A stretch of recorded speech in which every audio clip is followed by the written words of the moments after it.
غزنوی سلطنت کے بانی امیر ناصرالدین سبکتگین کی وفات کے وقت سلطان محمود غزنوی نیشا پور میں ایک جنگی مہم میں مصروف تھا اور اس وقت سبکتگین کے پاس اس کا چھوٹا بیٹا امیر اسماعیل موجود تھا۔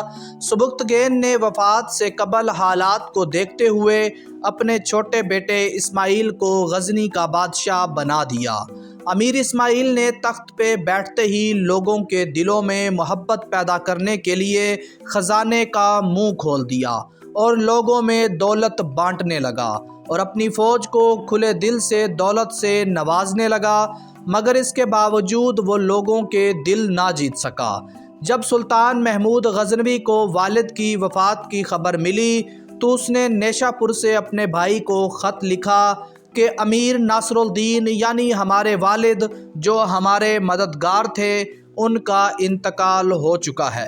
والد کے بعد مجھے سب سے زیادہ تم عزیز ہو، تم میری آنکھیں ہو اور جو کچھ تمہاری خواہش ہے وہ میں پوری کرنے کے لیے تیار ہوں، لیکن سلطنت چلانے کے لیے تجربہ اور عمر کا زیادہ ہونا ضروری ہے۔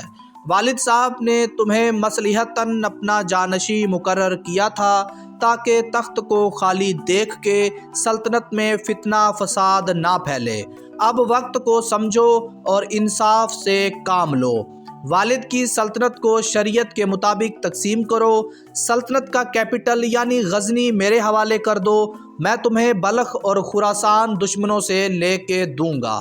جب امیر اسماعیل کو محمود کا خط ملا تو اس نے کوئی پرواہ نہ کی اور تخت پہ بیٹھا رہا۔ جب محمود کو خبر ہوئی تو وہ فوراً لشکر لے کے غزنی کی طرف چل پڑا۔ انہی دنوں میں امیر اسماعیل غزنی میں نہیں تھا۔ جب اس کو محمود کے آنے کی خبر ہوئی تو وہ بھی غزنی کی طرف چل پڑا اور دونوں بھائیوں کا آمنا سامنا غزنی کے قلعے کے بالکل سامنے ہوا۔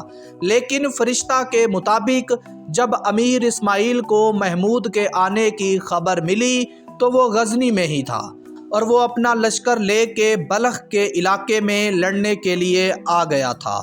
اب دونوں بھائیوں کا لشکر بالکل جنگ کرنے کے لیے تیار تھا۔ یہ جنگ وہ جنگ تھی جس نے غزنی سلطنت کی قسمت کا فیصلہ کرنا تھا، یعنی جو جیتا وہی سکندر۔ جنگ شروع کرنے سے پہلے سلطان محمود نے آخری بار صلح کرنے کی کوشش کی، مگر اسماعیل صلح کے لیے بالکل تیار نہیں تھا۔ سلطان محمود نے میدان جنگ میں اپنے لشکر کو صف آرا کیا اور دوسری طرف امیر اسماعیل نے بھی اپنا لشکر ترتیب دیا۔ سلطان محمود کے مقابلے میں امیر اسماعیل کا لشکر زیادہ بڑا اور طاقتور تھا، جس میں گھوڑوں کے سوا ہاتھی بھی موجود تھے۔ جنگ شروع ہوئی تو دونوں فوجوں نے دشمنوں کو تلواروں کی باڑوں پہ رکھ لیا۔ سپاہی بہادری کے جوہر دکھانے لگے۔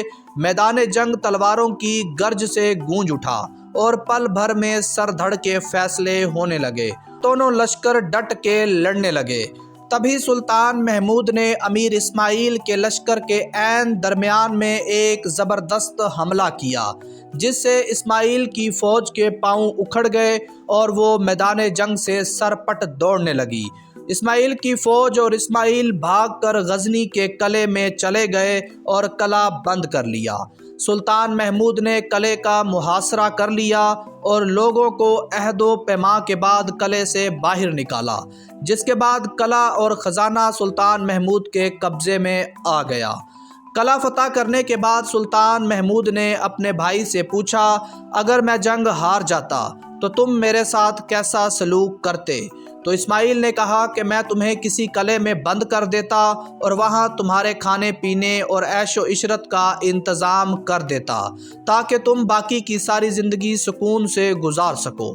سلطان محمود نے اسماعیل کی بات سنی اور اسماعیل کو جرجان کے قلعے میں بند کر دیا اور سہولت کا سارا سامان اور اس کی عیش و عشرت کا انتظام بھی کر دیا، اور یوں باقی کی ساری زندگی اسماعیل نے جرجان کے قلعے میں گزاری۔